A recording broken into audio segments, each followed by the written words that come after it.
اعوذ باللہ من الشیطان الرجیم بسم اللہ الرحمن الرحیم۔ ناظرین محترم السلام علیکم ورحمۃ اللہ وبرکاتہ۔ میں ہوں آپ کا میزبان محمد رئیس احمد اور پیش کیا جا رہا ہے خصوصی پروگرام یار غار حضرت سیدنا ابو بکر صدیق خلیفہ بلا فصل کی بارگاہ میں ہدیہ عقیدت و محبت ARYQ TV کی جانب سے یہ انتہائی میں سمجھتا ہوں مبارک قدم ہے کہ جو ARYQ TV کی جانب سے الحمدللہ مختلف پروگرامز پیش کیے جا رہے ہیں، تمام میں حضرت سیدنا ابو بکر صدیق رضی اللہ تعالیٰ عنہ کو خراج عقیدت پیش کیا جا رہا ہے، اور ظاہر ہے اتنی بڑی ہستی ہے، اسلام کے اصل ہیرو اگر کہیں تو سیدنا صدیق اکبر رضی اللہ تعالیٰ عنہ نظر آتے ہیں۔ ناظرین، جب ہم کسی شخصیت کے بارے میں بات کرتے ہیں، ان کی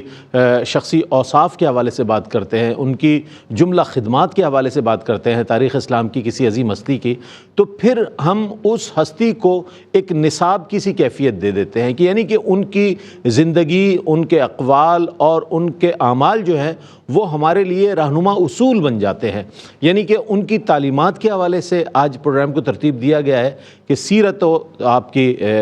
تعلیمات جو ہے وہ کیا کیا ہیں اور ہم کس طرح فالو کر سکتے ہیں۔ اگر ہم اس بات کا دعویٰ کرتے ہیں کہ ہم عاشق رسول صلی اللہ علیہ وآلہ وسلم ہیں، تو اس کی دلیل کے طور پر ہمیں سب سے پہلے حضرت ابو بکر صدیق رضی اللہ تعالیٰ عنہ کی جانب دیکھنا ہوگا کہ کس طرح کے عاشق ہوتے ہیں یا کس طرح کے کامل عاشقین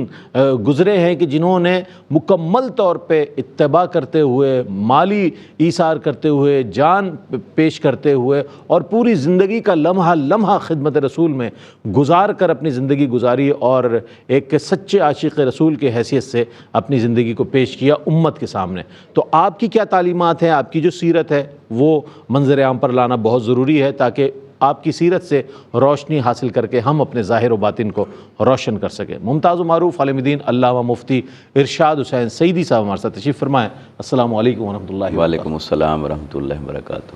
اور میرے دائیں جانب ممتاز و معروف عالم دین علامہ مفتی سید زیغم علی گردیزی صاحب تشریف فرمائیں۔ السلام علیکم ورحمۃ اللہ وبرکاتہ۔ وعلیکم السلام ورحمۃ اللہ وبرکاتہ۔ اور آپ کے ساتھ تشریف فرما ممتاز و معروف نعت خواں ماشاءاللہ خوبصورت آواز و انداز کے حامل ثنا خواں محمد فاروق مہروی تشریف فرما ہے۔ السلام علیکم ورحمۃ اللہ وبرکاتہ۔ فاروق بھائی، آپ ہی کی خوبصورت آواز میں ایک ہم کلام شامل کریں گے ابتدا میں، اور پھر حضرت سیدنا صدیق اکبر رضی اللہ تعالیٰ عنہ کی سیرت و تعلیمات کے حوالے سے انشاءاللہ ہمارے ناظرین تک بہت ہی وقی مطالعے کی روشنی میں ہمارے اسکالرز جوابات عنایت فرمائیں گے۔ بسم اللہ۔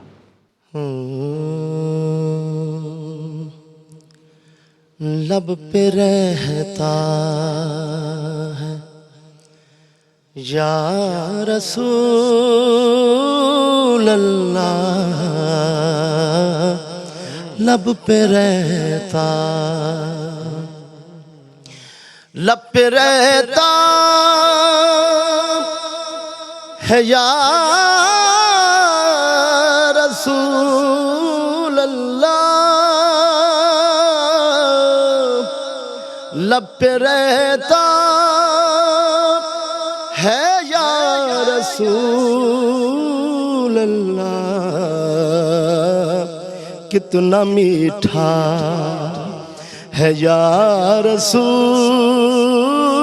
اللہ، کتنا میٹھا، سب غموں سے نجات پانے کا،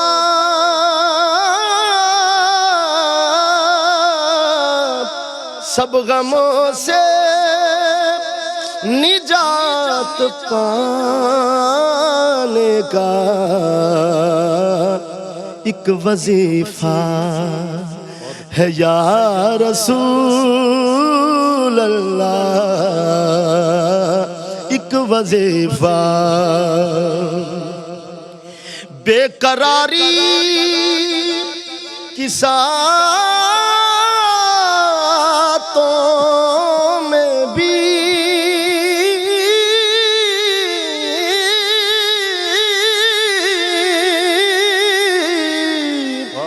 بے قراری کی ساعتوں میں بھی چین دیتا ہے یا رسول اللہ، چین دیتا شخص لگتا ہے وہ بڑا پیارا،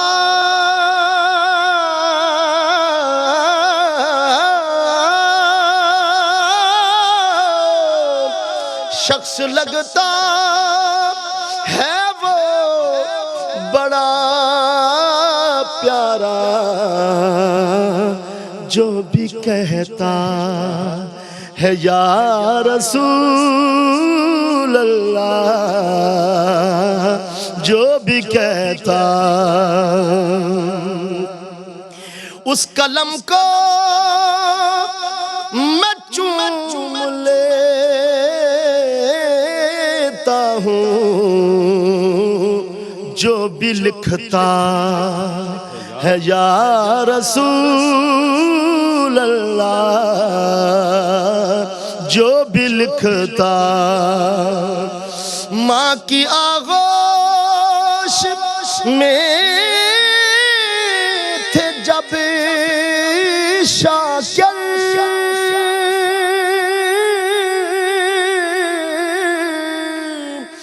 ماں کی آغوش میں تھے جب شاکر، تب سے سیکھا ہے یا رسول اللہ، کتنا میٹھا ہے یا رسول اللہ، کتنا میٹھا۔ ماشاءاللہ ماشاءاللہ ماشاءاللہ۔ محمد فاروق مہروی سہل ممتنع میں کہی ہوئی ایک خوبصورت نعت پیش کر رہے تھے، اور آج ہم سیرت و تعلیمات حضرت سیدنا ابوبکر صدیق رضی اللہ تعالیٰ عنہ کے حوالے سے بات کرنے کے لیے یہاں موجود ہیں۔ شخصیت میں سب سے پہلے جو آپ کی وصف ہے ہم اس کے حوالے سے بات کریں گے کہ خشیت الہی، آپ کی سیرت و حیات پر جب ہم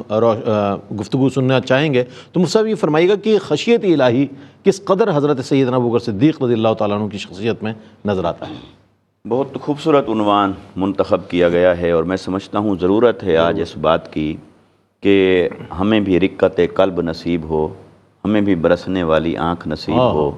اور ہم بھی اللہ اور اس کے رسول صلی اللہ علیہ وسلم کی محبت میں، اللہ اور اس کے رسول کی اطاعت میں انہی راہوں پر چل پڑیں جن راہوں پر حضرت صدیق اکبر رضی اللہ تعالیٰ عنہ چلے۔ خشیت اس کا لغوی معنی اردو کے اندر جب ہم کرتے ہیں تو ڈرنا، اس کے لیے قرآن مجید نے 3 کلمات استعمال فرمائے۔ ایک ہے خوف، اس میں بھی ڈرنے کا معنی ہے، بالکل بالکل۔ خشیت ڈرنے کا معنی ہے، تقوی اس میں بھی پرہیزگاری اور ڈرنے کا معنی بھی پایا جاتا ہے۔ فرق یہ ہے اختصار کے ساتھ، خوف محض ڈرنے کو کہتے ہیں، خشیت اس ڈرنے کو کہتے ہیں جو ڈرنا محبت کے اندر ہو، اور تقوی اس ڈرنے کو کہتے ہیں جو ڈر آپ کے اندر عمل کو پیدا کر دے۔ اگر ڈر کے ساتھ عمل آ جائے، انسان کی زندگی پوری طرح عمل سے سج جائے، وہ ڈر جو ہے عمل والا وہ تقوی کہلاتا ہے۔ اس لیے پرہیزگاری کے اندر، اور یہ جو لفظ خوف ہے، یہ جو ڈر ہے خوف والا، یہ منفی بھی ہوتا ہے اور مثبت بھی ہوتا ہے۔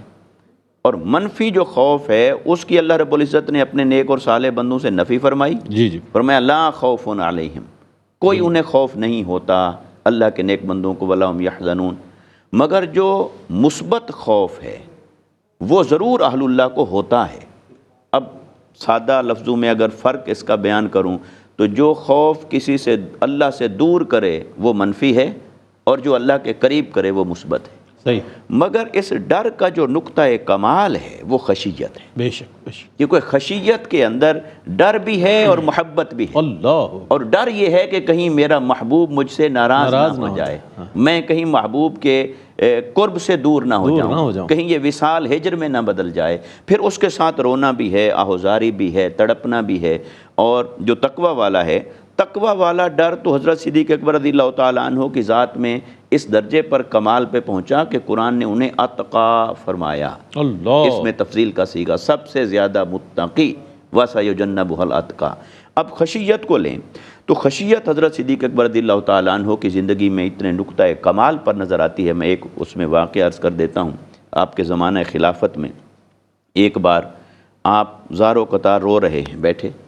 آپ کے پاس صحابہ کرام بیٹھے ہیں. انہوں نے جب آپ کی خشیت دیکھی, اللہ رب العزت کے حضور رونا, آہوزاری کرنا, وہ بھی رونے لگے. مگر تھوڑی دیر بعد وہ خاموش ہو گئے, مگر حضرت صدیق اکبر کا تسلسل جاری رہا. وہ پھر رونا شروع ہو گئے, اور پھر جب اختتام پہ پوچھا حضرت وجہ کیا تھی, تو حضرت صدیق اکبر رضی اللہ تعالیٰ عنہ فرمانے لگے کہ آقا علیہ الصلوۃ والسلام کو میں نے ایک دن دیکھا کہ آپ کے سامنے کوئی شے نہیں, لیکن آپ اسے ہٹا رہے ہیں, ایسے جیسے اپنے پاس سے کسی شے کو ہٹایا جاتا ہے. تو میں نے عرض کی یا رسول اللہ صلی اللہ علیہ وسلم یہ کیا ہے؟ کچھ ہے تو نہیں آپ. میرے آقا نے فرمایا کہ دنیا میرے پاس آئی ہے اور میں نے اسے اپنے پاس سے ہٹا دیا, تو اس نے میرے سے کلام کیا ہے کہ یا رسول اللہ صلی اللہ علیہ وسلم آپ تو دیکھ رہے ہیں سب اور آپ نے ہٹا لیا, مگر آپ کے بعد آنے والے وہ کیسے ہٹائیں گے مجھے اپنے آپ سے؟ تو حضرت صدیق اکبر رضی اللہ تعالیٰ عنہ فرماتے ہیں میں اس غم میں, اس خشیت میں ڈوبا ہوا ہوں اس وقت کہ کہیں دنیا کو ہم اپنے پاس سے کیسے دور کریں گے. تو ایسے ہی جو آپ کا اللہ رب العزت کے حضور خشیت کا اظہار ہے, زار و قطار رونا آپ کی زندگی میں نظر آتا ہے, مناجات آپ کی زندگی میں نظر آتی ہیں, سجدہ ہو یا رکوع ہو, قیام ہو یا مال کا خرچ کرنا ہو, وہ چاہے خلافت کے امور ہوں یا اللہ رب العزت کی عبادت اور بندگی کے معاملات ہوں, ہر مقام پر ہمیں یہ نظر آتا ہے کہ حضرت صدیق اکبر رضی اللہ تعالیٰ عنہ کا یہ جو پہلو ہے تعلق باللہ کا, اللہ کے ساتھ تعلق کے بندگی, بڑا مضبوط تعلق کے بندگی ہے, وہ آقا علیہ الصلوۃ والسلام کا عکس جمیل نظر آتا ہے, کیونکہ لمحہ لمحہ انہوں نے آقا علیہ الصلوۃ والسلام کو دیکھا. جب خود آقا علیہ السلام کو آہوزاری کرتے دیکھا تو پھر حضرت صدیق اکبر رضی اللہ تعالیٰ عنہ کی آنکھیں کیسے خشک ہو سکتی تھی. اللہ اللہ اللہ اللہ. اچھا, پہلا وصف جو خشیت کے حوالے سے آپ نے بیان فرمایا, دوسرا فکر آخرت. حضرت سیدنا ابوبکر صدیق رضی اللہ تعالیٰ عنہ فرماتے ہیں کہ تم لوگ مال جمع کرنے میں لگے ہوئے ہو اور یہ مال تمہیں خدا سے دور کرتا جا رہا ہے, اور آپ کی دنیا سے بے رغبتی کا یہ عالم تھا کہ فکر آخرت میں ہمیشہ شکبار رہتے اور یاد الہی میں مشغول رہتے. فکر آخرت کے حوالے سے آپ کا یہ جو وصف ہے ہمیں کیا پیغام دے رہا ہے؟ میں چاہتا ہوں آپ کی سیرت و کردار کے حوالے سے, یہ بہت اہم سوال ہے, کیا فرمائیے. بسم اللہ الرحمن الرحیم. اللہم صلی علی محمد وعلی آل محمد وبارک وسلم. و شکریہ رئیس بھائی. سیدنا صدیق اکبر رضی اللہ تبارک و تعالیٰ عنہ خلیفۃ المسلمین امیر المومنین رضی اللہ تبارک و تعالیٰ عنہ کی سیرت و کردار کا اگر جائزہ لیں تو اسلام قبول کرنے سے پہلے بھی آپ منصب اور جاو حشم کے مالک تھے. مالی طور پر, معاشرتی طور پر آپ کو اللہ رب العالمین نے ایک بڑا مقام عطا فرمایا تھا, لیکن اس کے باوجود بھی اس زمانے میں جو برائیوں کا ایک مجموعہ سمجھا جاتا تھا اور انسانیت سے گری ہوئی وہاں رسومات رائج تھیں, اس کے باوجود سیدنا صدیق اکبر رضی اللہ تبارک و تعالیٰ عنہ مال کا جو اکثر حصہ, آمدنی کا جو اکثر حصہ ہوتا وہ غربا پہ خرچ کر دیتے. یعنی دنیا سے بے رغبتی اور دنیا میں مبتلا ہونا, جو اس سے اللہ رب العالمین نے اس زمانے میں بھی آپ کو محفوظ فرمایا. دنیا سے بے رغبتی کا ہرگز یہ مطلب نہیں ہوتا کہ دنیاوی آسائشوں کو کلیتاً ترک کر دیا جائے, بلکہ دنیا میں انسان مبتلا نہ ہو جائے اور وہ دنیا یا اس کی جو بھی متعلقہ اشیاء ہیں, آسائش و آرام کی جو شے ہے,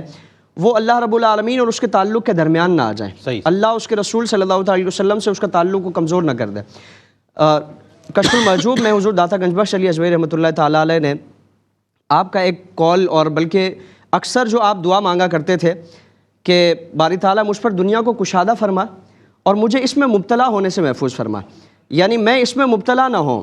اور میں اس میں اس طور پر گم نہ ہو جاؤں کہ پھر تیری رضا پیش نظر نہ رہے, تیرا قرب کا حصول وہ پیش نظر نہ رہے اور دنیا میں مبتلا ہو جاؤں. جس طرح آپ صلی اللہ تعالیٰ علیہ وآلہ وسلم نے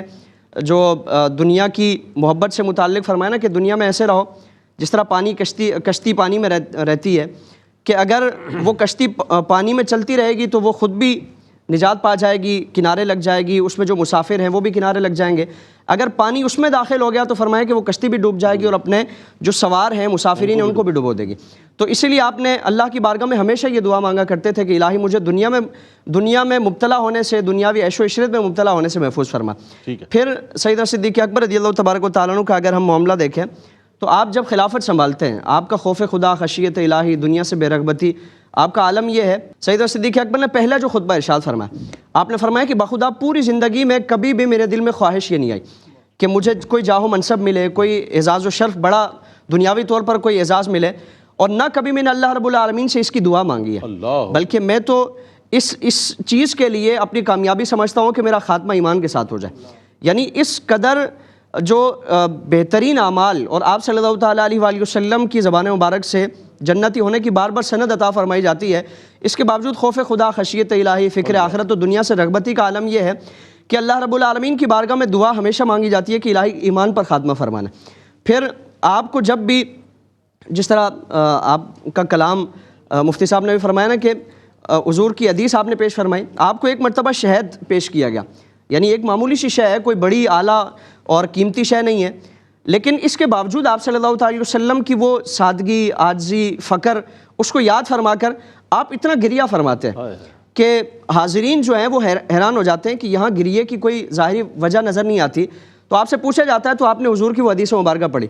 کہ مجھ پر دنیا پیش کی گئی، میں نے اس کو دھتکار دیا، اور دنیا نے مجھ سے کہا کہ یا رسول اللہ آپ نے تو مجھے دھتکار دیا، آپ نے مجھے اپنے آپ سے جدا کر دیا، لیکن عنقریب ایسے لوگ آئیں گے کہ جو مجھ میں مبتلا ہو جائیں گے. یعنی اس کے باوجود کہ آپ نے دنیاوی آسائشوں کو ترک کیا ہوا ہے، یعنی دنیا میں مبتلا نہیں ہوئے، وہ دنیا آپ کے اور اللہ کے درمیان وہ رکاوٹ نہیں بنی، اس کے باوجود عاجزی انکساری یہ ہے، خوف خدا، خشیت الہی یہ ہے کہ اس قدر معمولی شے کو بھی استعمال کرنا، اس کو بھی یہ سمجھتے ہیں کہ شاید ہم دنیا میں مبتلا ہو گئے. اور پھر جب آپ انتقال فرمانے لگے تو آپ نے وصیت فرمائی کہ میں نے یہ 2 لباس، 2 کپڑے پہنے،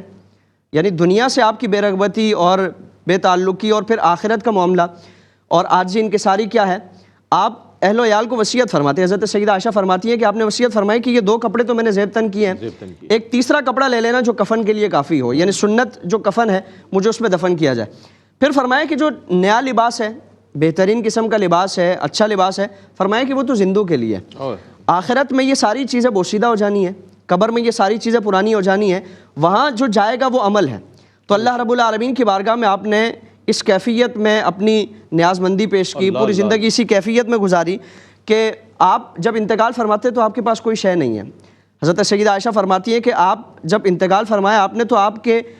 ترکے میں کوئی ایسی شے نہیں تھی جو ورثاء میں تقسیم کی جائے، اور پھر آپ نے وصیت فرمائی کہ اگر کچھ باقی رہ جائے تو وہ بیت المال میں جمع کرا دیا جائے. تو یہ آپ کا اسوہ، آپ کا کردار، آپ کے اخلاق اور آپ کی جو سیرت ہے وہ ہمارے سامنے ایک روز روشن کی طرح آیا ہے، اور کامیابی اسی میں ہے. جس طرح قرآن میں بھی فرمایا گیا کہ اگر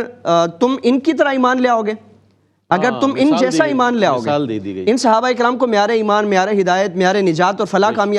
کامیابی کا ایک دلیل اور ایک راستہ بتا دیا کہ اگر فَإِنْ آمَنُوا بِمِثْلِ مَا آمَنْتُمْ بِهِ فَقَدِ اهْتَدَوْا، کہ اگر ان جیسا ایمان لے آؤ گے تو تم اللہ رب العالمین کی بارگاہ سے اپنے لیے ہدایت پا جاؤ گے. کیا کہنے، سبحان اللہ. یہ وہ شخصیت ہیں کہ جو عشرہ مبشرہ میں بھی شامل ہے، یہ وہ شخصیت ہے کہ جو خلیفہ اول ہیں، یہ وہ شخصیت ہیں کہ جو سفر و حضر کے ساتھی ہیں، یہ وہ شخصیت ہیں کہ جو جنت میں بھی سرکار علیہ السلام کے ساتھ ہوں گے. لیکن آپ خشیت الہی دیکھیں، فکر آخرت دیکھیں، آخرت کے حوالے سے فکر مندی دیکھیں، اور آج ہم اپنا حال دیکھیں تو یقیناً ہمیں شرمندگی ہوگی. ایک مختصر سا وقفے کے بعد لوٹتے ہیں، سلسلہ کلام کو یہیں سے جوڑیں گے جہاں منقطع کیا ہے. ہمارے ساتھ رہیے گا. ناظرین آپ کا خیر مقدم ہے. آج یار غار میں موضوع ہے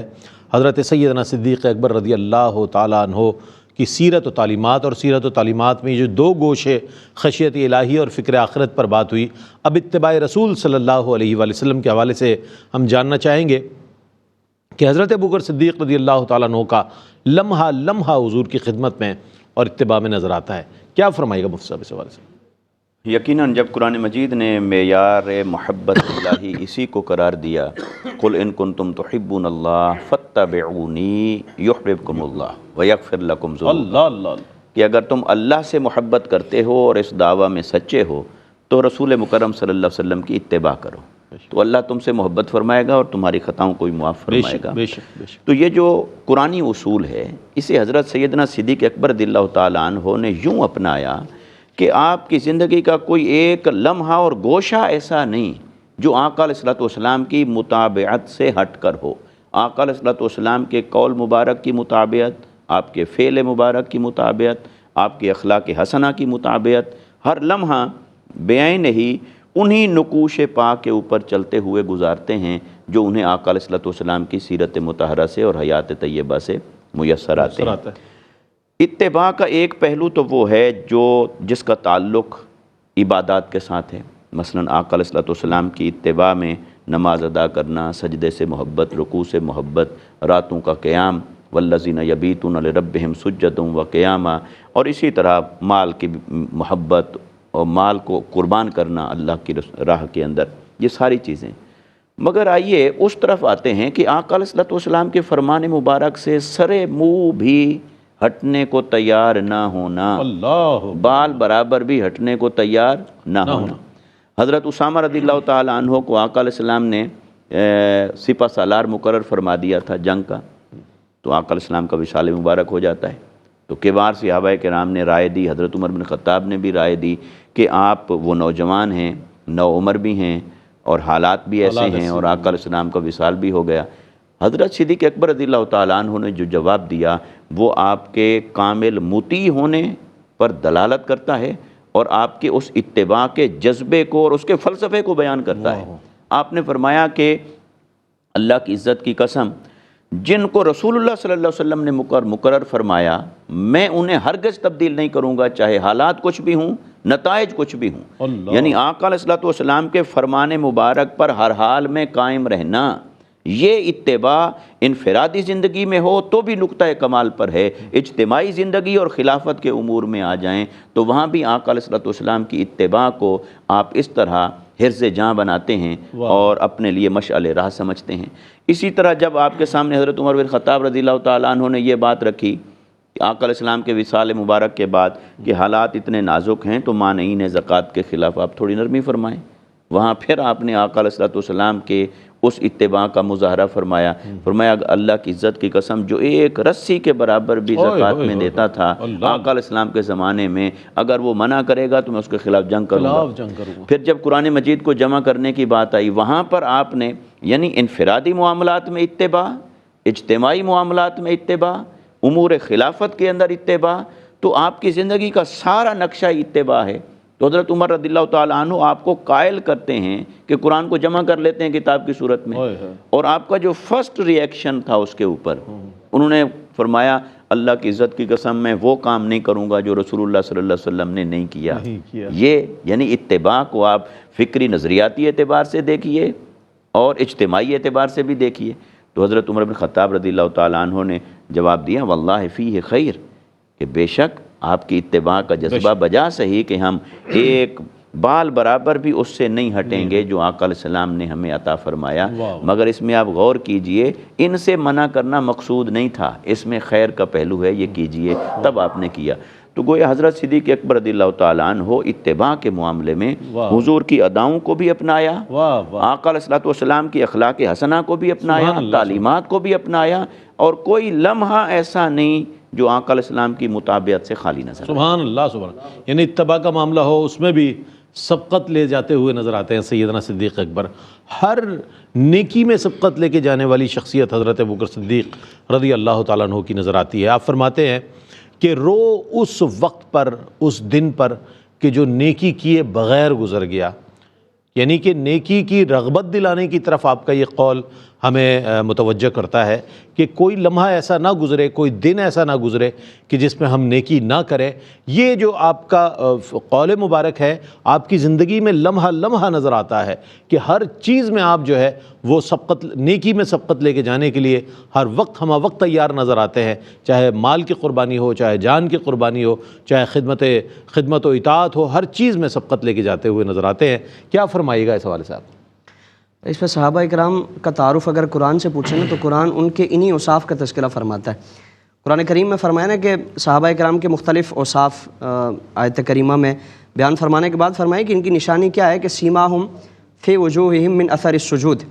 کہ ان کے چہروں کی نشانی کیا ہے کہ وہ سجدوں کی نشانی اور سجدوں کے اثرات ان کے چہروں پر ہیں، اور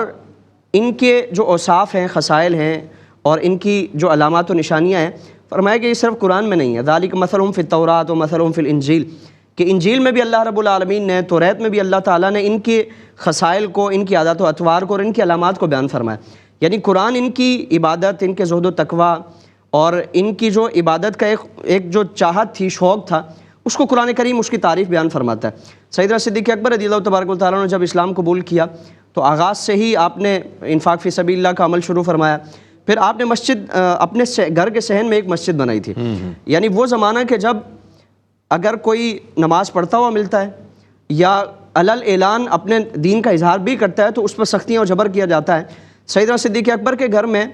جو آپ کے صحن میں ایک مسجد کی ایک شکل اس کو دے دی گئی تو صحابہ اکرام وہاں جمع ہو کر وہاں نماز ادا فرماتے، اور ایک خفیہ طور پر جو کہ ایک حکمت عملی تھی اس کے مطابق اللہ رب العالمین کی وہاں جمع ہو کر عبادت فرماتے۔ پھر آپ کا معمول یہ تھا کہ جب بھی قرآن پاک کی تلاوت ہوتی تو آپ انتہائی گریہ وزاری فرماتے، انتہائی خوف خدا خشیت الہی کی ایک کیفیت آپ پر طاری نظر آتی، اور پھر پوری زندگی آپ کا معمول رہا کہ گرمیوں کے روزے آپ نے رکھنے۔ یعنی ہم اگر پورے سال کو مختلف موسموں کے اعتبار سے دیکھیں تو گرمیوں کے دن وہ ایک طویل دورانیہ ہے، اور پھر گرمی کے دنوں میں شدت ہے، حرارت ہے، اور روزہ برقرار رکھنا یہ مشکل ہے۔ رمضان اگر کبھی گرمیوں کے مہینے میں آ جائے تو پھر اس عبادت کو ادا کرنا لوگوں کے لیے پریشانی کا باعث بن جاتا ہے۔ لیکن سیدنا صدیق اکبر بطور خاص یہ اہتمام فرماتے ہیں کہ گرمیوں کے آپ روزے رکھتے اور اس عبادت کو فرماتے۔ اور پھر جب آپ سے اس کی حکمت پوچھی گئی تو آپ نے فرمایا کہ سید عالم صلی اللہ تعالیٰ علیہ وآلہ وسلم کا فرمان مبارک ہے کہ جس عمل میں جتنی مشقت اٹھائی جائے گی، جو عمل جتنا سخت ہوگا، اللہ رب العالمین اس کا اسی قدر اجر عطا فرمائے گا۔ تو سیدنا صدیق اکبر بطور خاص نفلی جو روزے تھے وہ ان ایام میں رکھتے، اور پھر سید عالم صلی اللہ علیہ وسلم کی بارگاہ میں صحابہ اکرام حاضر ہیں۔ حضور نے صحابہ اکرام سے فرمایا کہ بتاؤ آج تم میں سے نماز جنازہ کسی مسلمان کی کس نے پڑھی ہے؟ تو چند صحابہ اکرام نے ہاتھ اٹھائے، سیدنا صدیق اکبر بھی ان میں تھے۔ اب ظاہر ہے ایک عمل ہے وہ کئی صحابہ اکرام نے کیا تو ہر ایک صحابی نے اپنا ہاتھ اٹھایا کہ یا رسول اللہ میں نے بھی یہ عمل کیا۔ پھر حضور نے فرمایا کہ بتاؤ تم میں سے آج کس نے مسکین کو کھانا کھلایا؟ اب وہ جو ہاتھ اٹھنے کی ایک جو مقدار تھی اس میں کمی ہے، تعداد میں کمی آ گئی۔ سیدنا صدیق اکبر پھر ہاتھ بلند کرتے ہیں کہ یا رسول اللہ میں نے آج مسکین کو کھانا کھلایا۔ پھر سیدنا آپ صلی اللہ تعالیٰ علیہ وآلہ وسلم نے فرمایا کہ بتاؤ آج مریض کی کس نے عیادت کی ہے؟ سیدنا صدیق اکبر پھر ہاتھ بلند کرتے ہیں کہ یا رسول اللہ میں نے آج مریض کی عیادت کی ہے۔ پھر آپ صلی اللہ تعالیٰ علیہ وآلہ وسلم نے فرمایا کہ آج روزہ کس کا ہے؟ تو سیدنا صدیق اکبر پھر ہاتھ بلند کرتے ہیں کہ یا رسول اللہ میرا آج روزہ ہے، میں نے اللہ کی عبادت کے لیے آج روزہ رکھا ہے۔ تو حضور نے مسکرا کر فرمایا کہ ابو بکر جس میں یہ خصلتیں جمع ہو جائیں،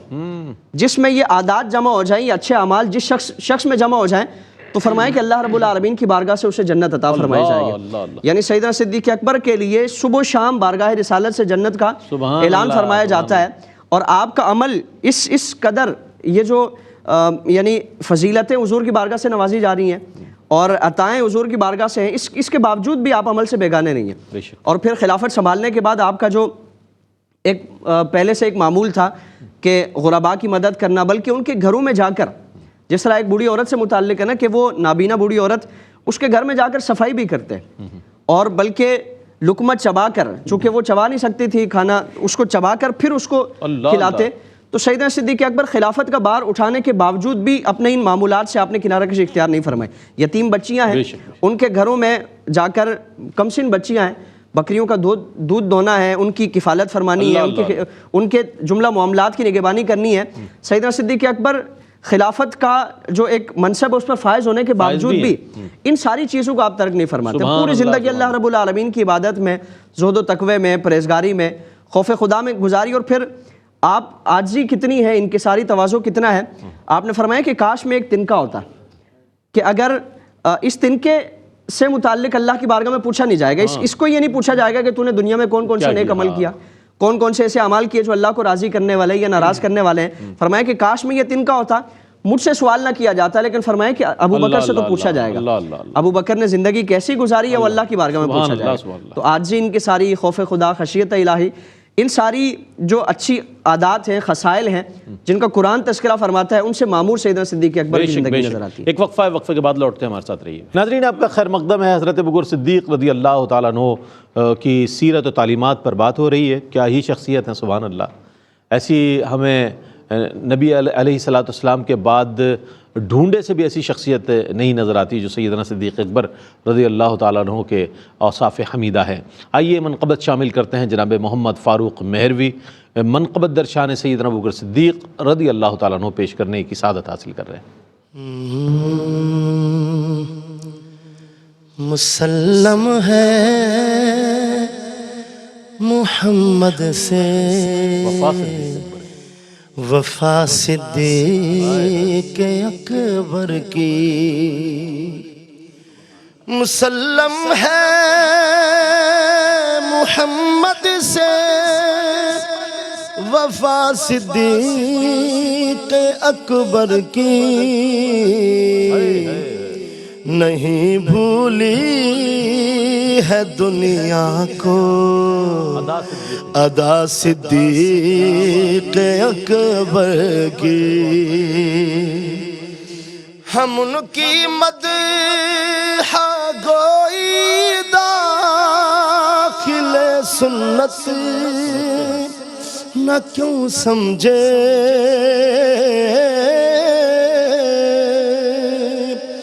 ہم ان کی مدح گوئی داخل سنت نہ کیوں سمجھے نبی تعریف کرتے تھے صدا صدیق اکبر کی رسول اللہ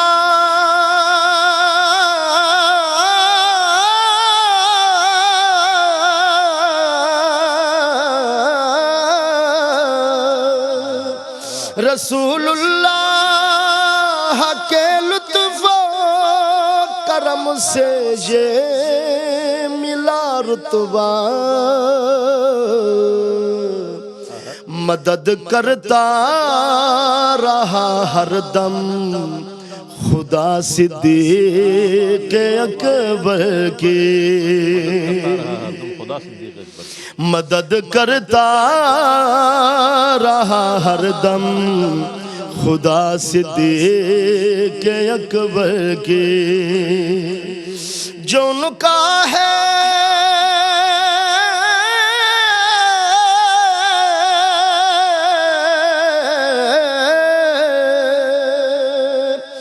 جو ان کا ہے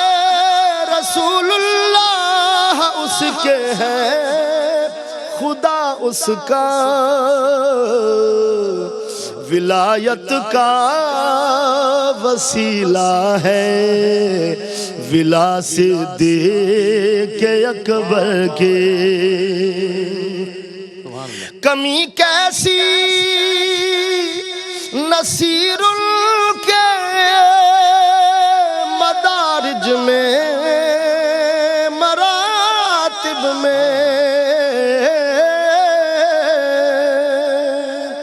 کمی کیسی نصیر ان کے مدارج میں مراتب میں بڑی تاکیر ہے نام خدا صدیق اکبر کے مسلم ہے محمد سے وفا صدیق اکبر کی نہیں بھولی ہے دنیا کو ادا صدیق اکبر کی کیا کہنے سبحان اللہ آخری سیگمنٹ ہے اور ہم چاہیں گے کہ دو چیزیں اور ایسی ہیں کہ جو حضرت سیدنا صدیق اکبر رضی اللہ تعالیٰ عنہ کی سیرت میں بہت واضح نظر آتی ہیں. آپ فرماتے ہیں کہ انسان پر بہت زیادہ مصیبتیں اس کے زبان کے سبب آتی ہیں. بہت اہم بات، ہم زبان کا بے دریغ استعمال کرتے ہوئے نظر آتے ہیں جس کے سبب بہت ایسا انتشار افتراق کی فضا ہمارے سامنے موجود نظر آ رہی ہے. کیا فرمائیے گا حضرت ابوبکر صدیق رضی اللہ تعالیٰ عنہ کہ اس قول کے تناظر میں آج جو ہماری کیفیت ہے، ہمیں کیا آپ کے اس قول سے درس مل رہا ہے؟ یقیناً انسان کو یوں تو اپنی زندگی کے ہر پہلو میں احتیاط کرنی چاہیے، مگر یہ جو زبان ہے اس کے استعمال میں احتیاط کرنا یہ حسن خلق کا بھی ذریعہ ہے، اور یہ تصوف و روحانیت میں بھی بہت اہم چیز ہے، اور یہ انسان کی عزت کو بڑھانے میں اس کا بہت بڑا کردار ہے. حتیٰ کہ حضرت ابوبکر صدیق رضی اللہ تعالیٰ عنہ کا اپنا قول مبارک ہے، فرمایا کہ اگر کسی شخص کو یہ جاننا چاہو کہ اس میں عقل کتنی ہے، فہم کتنی ہے، تو دیکھو کہ وہ کتنا گویا ہوتا ہے. اگر گویائی کم ہے تو فہم والا ہے، کم بولتا ہے تو وہی عقل والا ہے، وہی بصیرت والا ہے. کیونکہ زبان کا بے دریغ استعمال جو ہے وہ انسان کو پھسلا دیتا ہے۔ ہمارے یہاں تو مہارت سمجھا جاتا ہے اس بات کو کہ جناب بڑا ماہر ہے بولنے میں، اور زبان چلتی چلی جاتی ہے۔ یہ المیہ ہے، ہم سمجھتے ہیں کہ شاید جو آدمی دوسروں کو نہ بولنے دے وہ زیادہ عزت والا ہے یا زیادہ علم والا ہے، ایسا نہیں ہے، ایسا نہیں۔ بلکہ آقا علیہ الصلوۃ والسلام نے جو ہمیں اخلاق حسن عطا فرمائے اس میں مد مقابل کی سامنے والے کی بات کو تسلی تشفی سے سننا واہ واہ۔ اور اس وقت تک نہ بولنا کہ جب تک وہ خاموش نہ ہو جائے، یہ حسن آداب کے اندر ہے۔ لہٰذا صدیق اکبر رضی اللہ تعالیٰ عنہ آقا علیہ الصلوۃ والسلام کی بارگاہ میں بیٹھتے تب بھی کم بولتے، اور آپ دوسری عمومی زندگی کے اندر بھی کمال احتیاط فرماتے۔ اور یہ جو سورہ الحجرات کی تیسری آیت ہے، اس کے شان نزول میں مفسرین نے یہی واقعہ نقل کیا ہے حضرت عمر بن خطاب رضی اللہ تعالیٰ عنہ کا اور حضرت صدیق اکبر رضی اللہ تعالیٰ عنہ، کہ آپ ایک کسی مسئلے میں کلام کر رہے تھے کہ آقا علیہ الصلوۃ والسلام تشریف لے آئے، اور وہ کلام جو ہے ان کا جو جاری تھا آپس میں کسی بات پر بتقاضۂ بشریت ہوتا ہے، تو اللہ رب العزت نے آقا علیہ السلام کو دیکھتے ہی خاموش ہو گئے، اور یہ آیت نازل ہو گئی، فرمایا ان الذین یغضون اصواتهم عند رسول اللہ اولئک الذین امتحن اللہ قلوبهم للتقوی، جو رسول اللہ صلی اللہ علیہ وسلم کی بارگاہ میں اپنی آوازوں کو اتنا پست رکھتے ہیں کہ ان کے ہوتے ہوئے بولتے ہی نہیں، زبان ہی نہیں کھولتے، فرمایا اللہ نے ان کے دلوں کو تقوی عطا فرما دیا، اس کے لیے منتخب فرما لیا۔ تو آقا علیہ الصلوۃ والسلام کی مجلس ہو یا دوسرے صحابہ کرام کے ساتھ مجلس ہو یا گھر کے احوال ہوں، حضرت صدیق اکبر رضی اللہ تعالیٰ عنہ ہمیں ہمیشہ کم گو نظر آتے ہیں اور زبان کے معاملے میں کمال احتیاط کرتے سبحان اللہ سبحان اللہ۔ اعلیٰ حضرت نے فرمایا تیرے آگے یوں ہیں دبے لچے، فصحا عرب کے بڑے بڑے، کوئی جانے منہ میں زباں نہیں بلکہ جسم میں جان نہیں۔ یہ شیخین کریمین کا حوالہ دیا مفتی صاحب نے، اور جب اس بارگاہ کا شیخین کریمین کی نظر میں اتنا ادب ہے تو ہمیں کس قدر احتیاط کے ساتھ زبان اپنی لب کشائی کرنی چاہیے، اس حوالے سے ہمیں خود یہ سوچنا ہوگا۔ حضرت سیدنا صدیق اکبر رضی اللہ تعالیٰ عنہ کی دعاؤں میں سے میں چاہتا ہوں چند ایک کی طرف اشارہ فرمائیے۔ رئیس بھائی، ایک تو حضور داتا صاحب نے جو سیدنا صدیق اکبر کی معمول میں جو شامل دعا آپ نے ذکر فرمائی کہ الہی مجھے دنیا کشادہ فرما لیکن دنیا میں مجھے مبتلا ہونے سے بچا، پھر امام الانبیاء صلی اللہ تعالیٰ علیہ وآلہ وسلم نے ایک دعا جو عطا صدیق اکبر کا بھی معمول تھا، اور آپ کے صدقے سے اللہ تعالیٰ نے پوری امت کو یہ دعا عطا فرمائی۔ سیدنا صدیق اکبر نے حضور کی بارگاہ میں عرض کیا کہ رسول اللہ مجھے کچھ دعا عطا فرمائے کہ میں اس دعا کو اپنے معمولات میں شامل کروں، تو وہ مشہور دعا آپ صلی اللہ تعالیٰ علیہ وآلہ وسلم نے عطا فرمائی کہ اللہم انی ظلمت نفسی ظلما کثیرا ولا یغفر الذنوب الا انت فاغفر لی مغفرۃ من عندک وارحمنی انک انت الغفور الرحیم۔ یہ دعا سیدنا صدیق اکبر کو حضور نے اس وقت ارشاد فرمائی، اور پھر سارے صحابہ اکرام کو فرمایا کہ تم بھی اس کو اپنی دعاؤں میں اور اپنی نماز میں اس کو شامل کیا کرو۔ پھر آپ کی ایک منظوم دعا ہے، بڑے طویل اس کے اشعار ہیں، جس میں سیدنا صدیق اکبر اللہ کی بارگاہ میں عاجزی انکساری اور انتہائی تواضع کے ساتھ اپنی حاجات کو پیش کرتے ہیں، اپنا ایک کسر نفسی کا اور خشوع خضوع عاجزی انکساری کا مظاہرہ کرتے ہوئے، باوجود اس کے کہ اللہ رب العالمین نے آپ کو گناہوں سے محفوظ فرمایا، یعنی اللہ تعالیٰ نے اس طرح کی تمام آلائشوں سے آپ کو محفوظ فرمایا، اس کے باوجود آپ انتہائی انکساری کا مظاہرہ کرتے ہو، اللہ کی بارگاہ میں بار بار دعا مانگتے ہیں کہ الہی میں تیرا عاجز ہو اور خاکسار بندہ ہوں، تیرا معمولی حقیر سا آدمی ہوں، میرے گناہوں کو معاف فرما، میری بخشش فرما، میری مغفرت فرما۔ اور اس کا ایک شعر ہے کہ انت شافی انت کافی فی مہمات الامور، کہ باری تعالیٰ تو ہی شفا دینے والا ہے، تو ہی کافی ہے تمام دنیا کے معاملات میں، انت حسبی انت ربی انت علی نعم الوکیل۔ یعنی قرآن نے جو دعاؤں کا اسلوب بیان فرمایا وہ آپ کی ہمیں تعلیمات میں نظر آتا ہے، عاجزی انکساری، خشوع خضوع اور انتہائی تواضع کے ساتھ آپ کی یہ دعائیں میں واہ واہ، سبحان اللہ سبحان اللہ۔ بہت شکریہ ادا کروں گا مفتی صاحب آپ تشریف لائے، فاروق بھائی آپ نے بہت اچھا کلام پڑھا۔ ناظرین محترم، انسانیت کے واسطے اتنا اصول بس، آپ کی سیرت و کردار سے ہمیں یہی پیغام مل رہا ہے، انسانیت کے واسطے اتنا اصول بس، افضل ہے بعد انبیاء یار رسول بس، افضل ہے بعد انبیاء یار رسول بس، پروانے کو چراغ تو بلبل کو پھول بس، صدیق کے لیے ہے خدا کا رسول بس، صدیق کے لیے ہے خدا کا رسول بس۔ جب تک دنیا قائم رہے گی، جب تک حضور علیہ الصلوۃ والسلام کی بارگاہ اقدس میں مسلمانان عالم حاضر ہوتے رہیں گے، حضور کی بارگاہ میں ہدیہ درود و سلام پیش کرتے رہیں گے، تب تک سیدنا صدیق اکبر رضی اللہ تعالیٰ عنہ کی خدمت میں سلام پیش کیا جاتا رہے گا، ان کی عظمتوں کو خراج عقیدت پیش کیا جاتا رہے گا۔ اور ہمیں دعا کرتے ہیں ہم اس مرحلے پر کہ جو ذکر ہوا سیدنا صدیق اکبر رضی اللہ تعالیٰ عنہ کا، اللہ پاک اسے قبول فرمائے اور ہمیں اس کی برکتیں نصیب فرمائے، ہمیں اور اس چینل کو اس کی برکتیں نصیب فرمائے۔ اس کے ساتھ ہی اپنے میزبان محمد رئیس احمد کو اجازت دیجیے۔ اللہ حافظ۔